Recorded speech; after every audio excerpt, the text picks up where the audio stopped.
함께 말씀 보겠습니다. 하나님께서 오늘 우리에게 주신 말씀은 마가복음 5장입니다.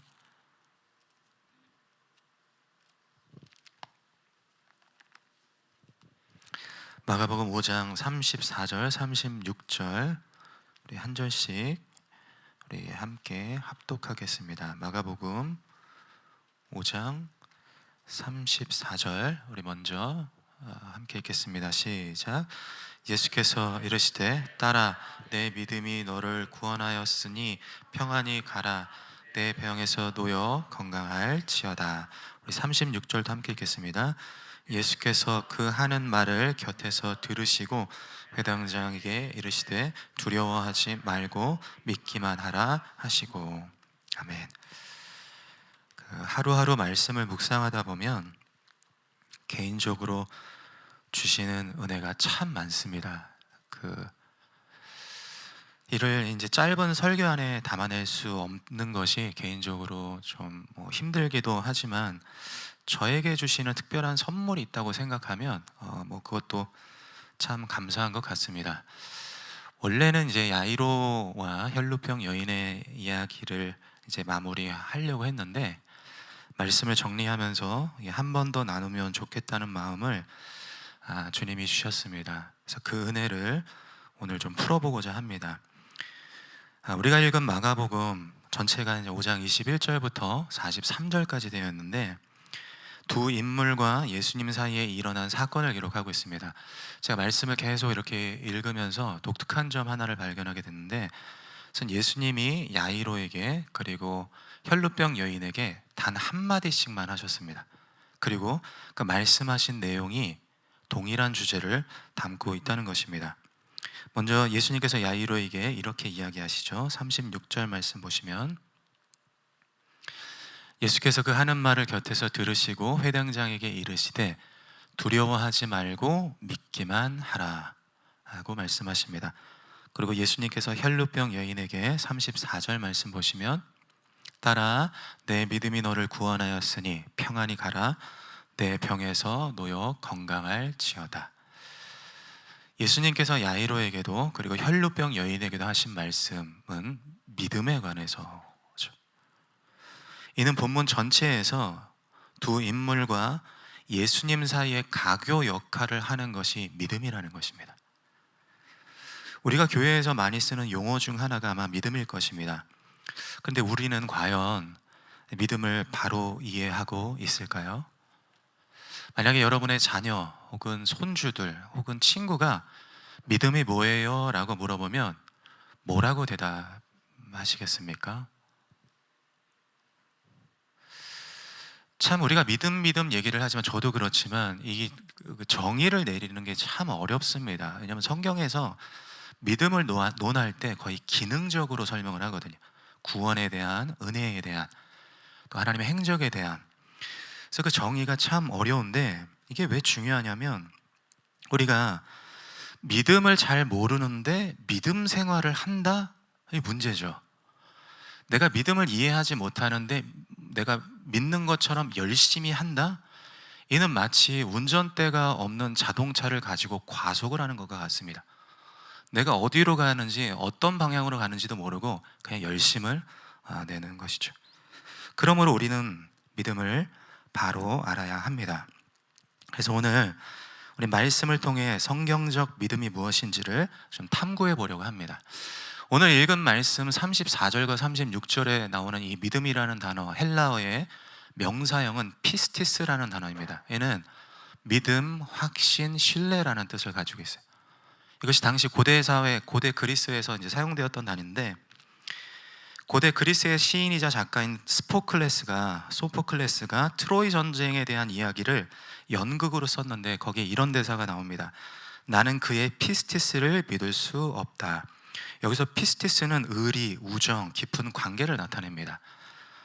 고대 그리스 묘비명에도 이런 문구가 적혀 있습니다. 그는 자신의 피스티스를 지켰고 친구들에게 신실했다. 그러니까 피스티스라는 이 헬러 단어는 당시 가족과 친구 사이에서 깊은 신뢰관계를 나타낼 때 사용된 단어예요.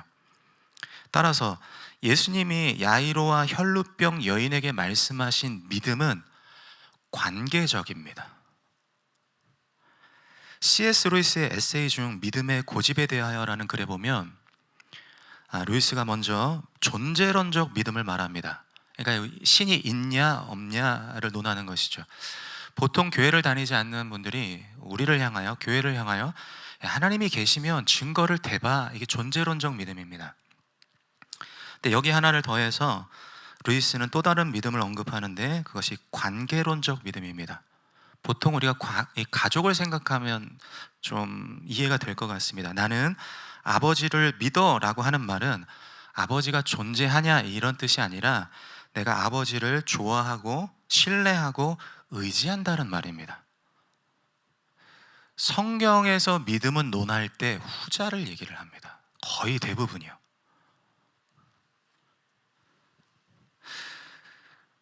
그래서 종교개혁자 존 칼빈은 믿음의 본질은 하나님과의 신뢰라고 말합니다. 그러므로 우리가 믿음을 조금 더 쉽게 이해할 수 있는 방법은 성경에서 믿음이라고 나눈 단어를 신뢰라고 바꾸면 조금 더 우리에게 와닿을 수 있을 것 같아요. 우리가 참 너무 좋아하는 말씀인 마가복음 9장 23절에 보면 믿는 자에게는 능치 못함이 없느니라는 말씀이 있죠. 이 말씀만 보면은 마치 믿음만 있으면 못할 것이 없는 것처럼 여겨집니다. 그래서 믿습니다, 믿습니다 하고 막 되뇌이고 어떤 두 주먹을 불끈 쥐어서 내가 어떤 확신을 가지면 떡하니 내가 원하는 선물이 떨어질 것 같이 착각이 들죠. 그런데 여기에서 마가복음 9장 23절에서 믿음을 신뢰로 바꾸면 의미가 달라집니다. 신뢰하는 자에게는 능치 못함이 없느니라. 결이 다르죠. 믿는 자라고 했을 때 그것은 마치 내 안에서 능력이 나오는 것 같이 여겨지는데, 신뢰하는 자라면 그분에게 능력이 있다는 거예요. 내가 아니고 주님에게 전능하심이 있다라는 고백이죠. 그래서 믿음은 예수님을 신뢰하는 거예요. 여기서 조금 더 들어가 우리가 흔히 잘못 알고 있는 믿음에 대한 이 오해, 세 가지 정도를 살펴보면 좋을 것 같습니다. 첫째,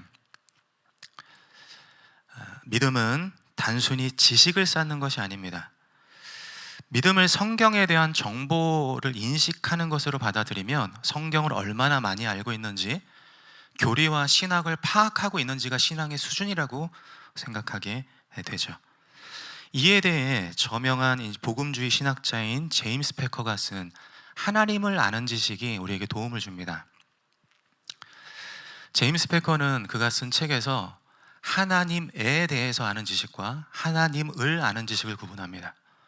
하나님에 대해서 아는 것은 설교나 강의나 또 성경을 통해서 지식이 내 뇌에 저장이 되는 거예요. 그걸 하나님에 대해서 아는 지식이라고 얘기를 하고, 이에 반해서 하나님을 아는 지식은 하나님을 인격적으로 만나고 경험하여 그분이 어떤 분이신지를 직접 느껴서 아는 거예요. 이거를 이제 음식에 비유를 하면 좀 더 이렇게 탁 와닿을 것 같아요. 우리가 맛있는 식당에 갔다고 한번, 무슨 음식 좋아하세요? 저도 먹고 싶은 게 많은데 전 순대국밥 좋아하니까 순대국밥집에 너무 유명한, 너무 잘 알려진, 너무 맛있는 순대국밥집에 다 갔는데, 가서 메뉴판을 보고 이 순대국밥에 순대가 얼마나 들어있고 머릿고기가 어떻게 들어가며 육수를 몇 시간 냈고, 야, 이걸 내가 다 분석을 해서 그래 나 이거 순대국밥 안다 라고 말하는 사람하고, 순대국밥이 나와서 그걸 한 숟갈 떠서 입에 넣어보고 와 기똥차다 하고 감탄해서 아는 것은요, 결이 달라요. 성경에서 말씀하는 믿음은 후자입니다. 성경을 달달달 외우고 역대 왕들이 누구인지, 어디 몇 장 몇 절에 뭐가 있는지 암기하는 것 중요합니다. 이게 안 중요하다는 게 아니에요. 중요합니다. 특히 이제 다음 세대 우리 아이들은요, 외워야 돼요. 외우게 해야 돼요. 그게 믿음의 자양분이 되기 때문이죠. 다만 하나님에 대해 알고 있는 지식이 내게 직접 체험되지 않으면, 직분이 있건 모태 신앙이건 상관없습니다. 교회 안에 와서 메뉴판 보고 있는 거예요. 하나님은 이런 분이야, 하나님은 저런 분이야. 이것이 맞고 저거 틀린 거야. 이게 잘았네, 저게 잘못했네. 지식적으로 하나님에 대해 알고 있는 그것이 신앙이라고 착각하는 분들은 그래서 교회 안에 오면 비난하고 정죄하고 비판하고 미워하고 하나님 모르는 겁니다. 여러분, 하나님의 그 임재에 압도되면요 아무 말 못해요. 하나님의 전능하심이, 하나님의 위대하심이, 하나님의 측량할 수 없는 지혜가 내게 압도당하면 내가 무지했구나, 참 내가 무능했구나, 그걸 깨달을 수밖에 없다는 것이죠. 오늘 야이로도 그렇고 혈루병 여인도 예수님의 소문을 들었어요. 듣고 어떻게 했습니까? 찾아갔죠. 주님을 보고 주님의 말씀을 듣고 만져보고 경탄하고 실감하여서 그 믿음이 생겨난 것이죠. 여러분은 예수님에 대해 아십니까? 아니면 예수님을 알고 계십니까? 두 번째, 믿음은 자기 확신이 아닙니다. 제가 풍문으로 들었던 이야기인데요. 어느 상가 2층에 이제 교회가 있었습니다. 그러다가 이제 1층에 술집이 들어온 거예요. 괜찮을 줄 알았는데 이제 저녁 예배를 드리고 하면 밑에서 계속 이제 술판이 벌어지고 시끄럽고, 또 새벽 예배 가려고 하면 이렇게 밤새 술 마신 분들이 이렇게 널브러져 있고 하니까 이게 도저히 안 되겠다 해서 교회에서 철야 예배를 드리기 시작했습니다. 그러면서 이렇게 기도한 거예요. 저 악한 술집을 불태워 주실 줄 믿습니다. 믿습니다. 이렇게 기도한 거예요. 얼마나 또 열심히 기도했겠습니까? 그러니까 얼마 후에 술집이 불이 난 거예요. 근데 이제 술집 주인이 법정에다가 고소를 했습니다. 이유인 즉슨 교회가 하나님께 기도해서 불이 났다는 거예요. 그랬더니 교회에서는 손사래를 치면서 그럴 일이 없다 반박을 한 거예요. 술집은 하나님이 하신 거라고 하고 교회는 아니라고 주장을 했습니다. 누구의 믿음이 좋은 건지는 잘 모르겠지만 우리는 간혹 믿음을 자기 확신, 자기 긍정, 어떤 자기 신념과 동일시하는 경향이 있어요. 히브리서 11장 1절 말씀 참 좋아하잖아요. 믿음은 바라는 것들의 실상이요 보지 못하는 것들의 증거다. 요거 보고 내가 바라고 소망하고 희망하고 꿈꾸는 거 그걸 확신하면은 하나님이 주실 거야 라는 착각을 만들게 하죠, 이 말씀이. 근데 여기 히브리서 11장 1절에 나와 있는 바라는 것들은 원어로 보면 우리의 소원이 아니고요 하나님의 소망입니다. 헬라어 사전에 찾아보면 하나님이 우리에게 행하신 기적, 역사, 구원을 바라보는 소망인 거예요. 우리가 바라고 확신하는 것은 내가 아니고 주님이시라는 겁니다. 예수님의 능력에 한계가 없다는 것을 확신한 거예요. 내 확신이 아니고 주님에 대한 확신이라는 것이죠. 그러면 주님이 주시면 감사하고 안 주셔도 오케이, 주님 능력 인정합니다, 이렇게 되는 거예요. 혈루병 여인이 믿음으로 예수님의 옷자락을 만집니다. 이것은 치료의 능력이 자기 안에 있다고 확신한 것이 아니라 예수님이 자기를 치료하실 수 있다는 능력의 하나님이심을 확신한 것이죠. 여러분은 자기를 확신하십니까? 아니면 예수님을 확신하십니까? 세 번째, 믿음은 자기 행위에 기반을 두지 않습니다. 그 믿음에 대한 큰 오해 중 하나가 내가 열심히 하면 믿음이 좋고 내가 좀 소홀히 하면 믿음이 작다라고 여기는 착각입니다. 믿음의 수준이 나의 행위와 결부되는 거예요. 여기서 나타나는 증상 중 하나가 무엇이냐면 자기 신앙을 자랑하거나 인정받기를 원해요. 그래서 교회에서 내가 앞에 빠지게 막 헌신을 하고 봉사했는데 목회자든 누구든 알아주지 않으면 빈정이 상한다? 자기 행위에 근거한 믿음입니다. 그러나 믿음이 신뢰라고 한다면 내가 아니라 주님이, 내 행위가 아니라 예수님께서 내게 무엇을 행하셨는지가 믿음의 근거가 되는 거예요. 쉽게 말해서 믿음은 주님이 베풀어 주신 은혜에 대한 반응입니다. 은혜가 있어야 하는 거예요. 내가 하나님께 엎드려 기도하지 않고 하나님을 예배하며 하나님의 임재 안에서 그분의 뜻을 구별하지 않으면 내가 하는 모든 행위는 신념일 가능성이 큽니다. 은혜가 우리 믿음의 행위의 근거가 되어야 돼요. 신앙생활을 하면서 이 순서를 잊으면 안 됩니다. 이스라엘이 언제 율법을 받았습니까? 출애굽을 하기 전입니까? 출애굽을 하고 나서입니까? 하나님께서 이스라엘 백성들을 죽어가는 땅에서 건져내어 홍해를 건너게 하심으로 그 구원의 역사를 나타내어 주신 거예요. 그 은혜를 경험하고 율법을 주신 거예요. 은혜를 통하여 그들이 말씀대로 믿음대로 순종하게 한다는 것입니다. 우리는 율법주의처럼 믿음으로 행해서 보상을 받는 것이 아니고 나 같은 죄인을 살리시기 위하여 예수님이 행하신 은혜를 받았기 때문에 믿는 거예요. 솔로몬이 좋은 예가 될 것 같습니다. 우리 성도님들은 솔로몬이 왜 1000번제를 드렸다고 생각하십니까? 어떤 이들은 솔로몬이 지혜라는 이 대가를 받기 위해서 그리 했다라고 이야기를 하죠. 성경을 꼼꼼히 한번 읽어보십시오. 열왕기상 3장 4절에 보면 솔로몬이 그 제단에 1000번제를 드렸더니 이렇게 기록하고 있고요. 근데 그 이유가 위에 3절에 나와 있습니다. 솔로몬이 여호와를 사랑하고. 대가가 아니고요, 하나님이 너무 좋아서 그런 거예요. 솔로몬은요, 왕이 될 자격이 없는 사람이에요. 왕은 다윗의 넷째 아들인 아도니아가 되어야 합니다. 근데 하나님께서 솔로몬을 택정하셔서 그 나라의 왕으로 세우신 거예요. 말할 수 없는 은혜와 감격이 너무 크니까 1000번제라는 어마어마한 믿음의 행위로 반응을 한 것이죠. 믿음은 나의 행위에 근거한 것이 아니라 나를 위한 예수님의 은혜의 일하심, 역사하심의 반응이라는 것입니다. 그래서 신뢰한다라고 얘기를 하는 거예요. 그럼 예수님이 우리를 위해 무엇을 행하십니까?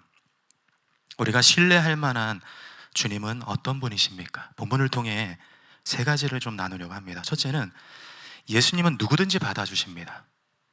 예수님은 누구든지 받아주세요. 오늘 본문의 두 인물은 전혀 다른 부류의 사람입니다. 한 사람은 남자고 회당장이라는 지위가 높고 이름이 있고 잘 알려졌으며 사람들의 칭송의 대상이고 돈이 많고 출세하고 권력도 있는 사람이죠. 반대로 중간에 끼어들어온 여인은 여자고 아프고 종교적으로 부정하고 이름도 없고 전 재산을 날렸으며 사회로부터 배척당한 사람입니다. 본문이 뭘 보여주냐면 대척점에 있는 사람이에요. 가장 뛰어난 사람과 가장 연약한 사람을 지금 비추고 있다는 것입니다. 오늘 말씀은 정반대의 인물을 비추고 있는데 공통점은 그들 모두가 예수님을 만나 치유와 회복을 경험했다는 것이죠. 예수님 앞에 나오면 모든 것이 해결됩니다. 예수님 앞에 나오지 못할 사람이 아무도 없다는 거예요. 여러분, 세상의 종교는 신에게 받아들여지기 위한 조건을 제시를 합니다. 불교나 힌두교는 선하게 살아야 어떤 경지에 이른다라고 얘기를 하죠. 이슬람교는 라마단 기간에 금식을 해야 되고, 유대교는 지금도 이 할례를 받아야 합니다. 우리나라의 샤머니즘도 그렇죠. 착하게 살아야 복받아. 달밤에 물을 떠다 놓고 열심히 빌어야 신이 감동해서 무언가를 주죠. 세상의 종교는 인간의 행위와 관련된 조건을 제시를 한단 말입니다. 뭐라도 하라는 거예요. 그런데 예수님은 어떠합니까? 누구든지 주의 이름을 부르는 자는 구원을 얻으리라. 예수님은 누구든지 두 팔 벌려 맞아 주십니다. 지위 고하를 막론하고 돈이 많건 적건, 성공했건 실패했건, 잘났건 못났건, 당당하건 부끄럽건 상관없습니다. 내세울 것이 없어도, 병약해도, 자기 자신이 쓸모없다고 여겨져도, 매일매일 넘어져도 예수님은 우리를 받아주십니다. 그러니 어찌 그분을 신뢰하지 않을 수가 있겠습니까?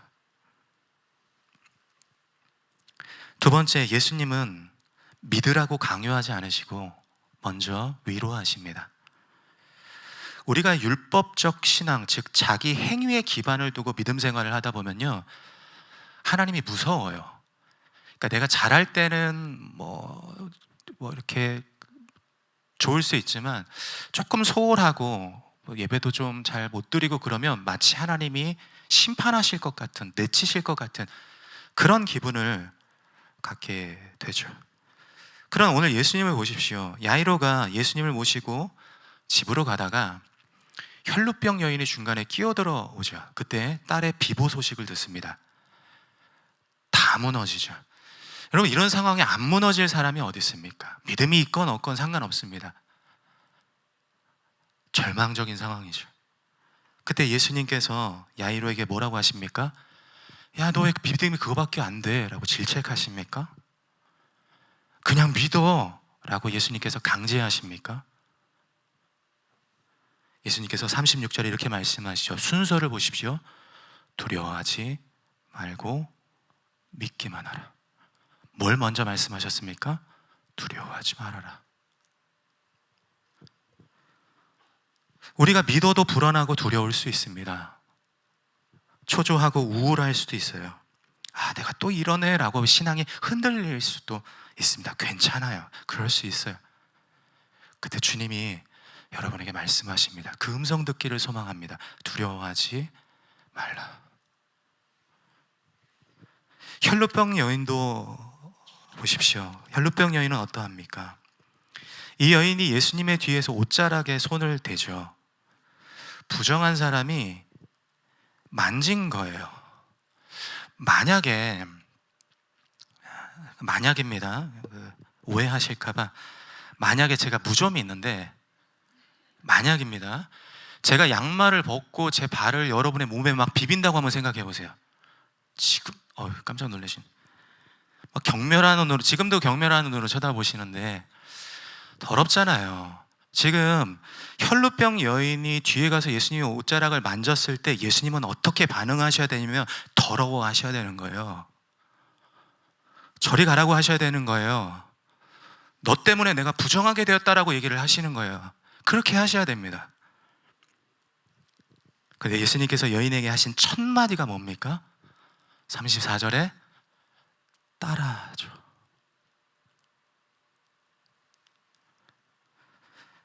예수님이 이렇게 따뜻하신데 왜 자꾸 우리는 예수님을 못된 분으로 만드십니까? 예수님이 이리 마음이 넓으신데 왜 예수님을 옹색한 분으로 여기세요? 예수님이 우리의 마음을 아시고 다독거려 주시는데 왜 예수님을 성경 속의 글자로만 보려고 하십니까? 예수님은 우리와 친밀히 교제하길 원하시는데 왜 예수님을 존재론적으로 있냐 없냐로 판가름하려고 하시는 거예요?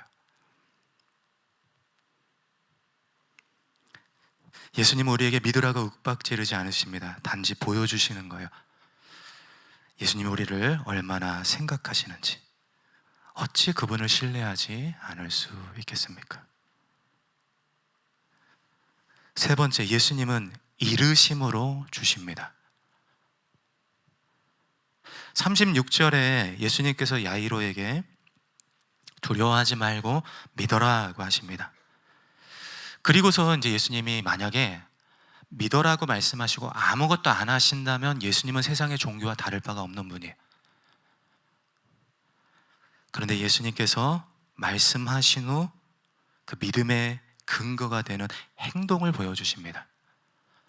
야이로를 데리고 그 집으로 들어가셔서 죽은 딸의 차갑게 식은 손을 잡아 달리다 꿈, 얘야 일어나라 고 말씀하시죠. 부정한 아이는 정결하게 되고 예수님은 더럽게 됩니다. 죽은 아이는 살아나고 예수님은 죽으실 거예요. 혈루병 여인도 보십시오. 여인이 예수님의 옷깃을 만졌을 때 예수님은 자기의 능력이 이르셨다고, 능력이 나갔다라고 성경에 기록을 하고 있죠. 불결한 여인은 깨끗하게 되고 예수님은 죄를 뒤집어 쓰신 거예요. 피를 흘리는 여인은 모든 괴로움에서 구원을 받고 예수님은 모든 괴로움에서 피 흘려 죽으실 것입니다. 예수님은 야이로와 혈루병 여인에게 믿음을 말씀하십니다. 그럼 그 믿음이 어디로 향하고 있습니까? 야이로와 혈루병 여인의 믿음은 예수님의 죽음을 보고 있는 거예요. 우리가 믿어야 하는 것은 우리를 살려주시기 위하여 죽으신 예수 그리스도이십니다. 하나님이 세상을 이처럼 사랑하사 독생자를 우리에게 주셨으니, 내어주셨으니, 그 생명을 주셨으니 이는 저를 믿는 자마다 멸망치 않고 영생을 얻게 하려 하심이라. 예수님은 저주받으심으로 우리를 축복해 주시고, 예수님은 아프심으로 우리를 강건하게 하시고, 예수님은 죄가 되심으로 우리를 의롭다 칭하여 주시며, 예수님은 자기를 죽이심으로 우리를 살려내십니다. 우리를 위해 십자가를 참으신 예수 그리스도, 어찌 그분을 신뢰하지 않을 수가 있겠습니까?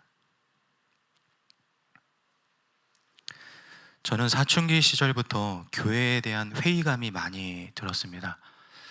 교회에 보면 여러 가지 이런저런 문제도 많고 서로가 다투고 분열되는 모습이 과연 하나님 계신가? 이런 마음이 너무 저한테 많이 들었습니다. 또 저는 굉장히 이성적이고 논리적이었습니다. 그래서 오랜 시간 하나님한테 묻고 따졌던 게, 하나님 살아계시면 기적을 한번 보여주세요. 제가 믿을게요. 이런 얘기를 굉장히 많이 했거든요. 그런데 뭐 드라마틱한 그런 변화는 없었어요. 나중에 이제 신앙이 조금씩 성장하면서 깨달아진 것이 무엇이냐면, 하나님이 이미 말할 수 없는 기적을 제게 안겨주셨다는 것입니다. 제가 정말 사랑하는 예수님이에요. 저는 오랜 시간 동안 성경의 모든 말씀이 우리를 향한 하나님의 구원의 은혜를 담고 있다는 것과, 그래서 결국 성경을 더 깊이 들여다보면 거기서 예수님을 만난다는 그 하나의 주제에 몰두를 했습니다.